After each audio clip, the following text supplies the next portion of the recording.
So in this video, we're probably going to do the trickiest construction, which is copying an angle.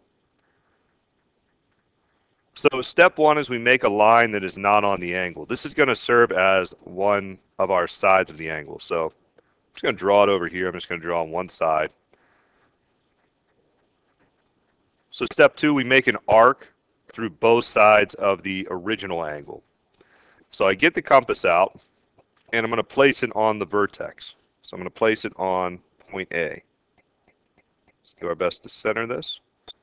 Place it on point A. And I can move the compass in or out. I guess I'll just leave it, move it out a little bit because we're going to have to draw another arc, and I want to make sure it's big enough. And I put it through both sides of the angle just like that. So step three is we're going to make the same size arc starting at one end of the new line. So the new line is the one that I have on the right. So I'm going to move it right here. And this point right here is going to be my vertex of the line. So I'm going to make this arc, making sure it goes through one end. And just to kind of give you an idea of where we're going from here, I'm going to move this out of the way. Our second line, our second side is going to go somewhere through this arc.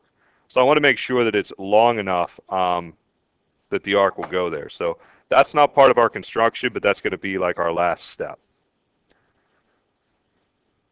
Step four is we're going to adjust the compass to the length of the intersection of the arcs to the sides of the angle. So I'm going to move this to the original angle.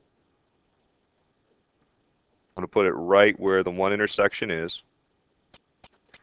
And I'm going to adjust it.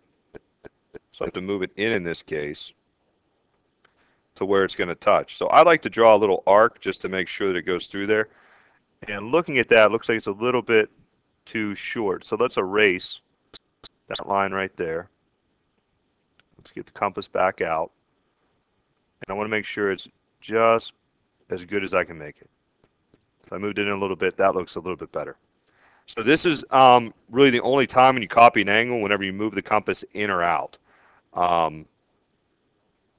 So step four, we adjusted the compass to fit that length. And step five, we're going to set one end of the compass to the intersection of the arc and line. So I'm going to move it over to the other one. I'm going to just copy the same thing that I did. So it's copying an angle, so we have to copy the same procedure. So I move it over to the intersection of the arc and the line. And I'm going to make an arc that intersects right there.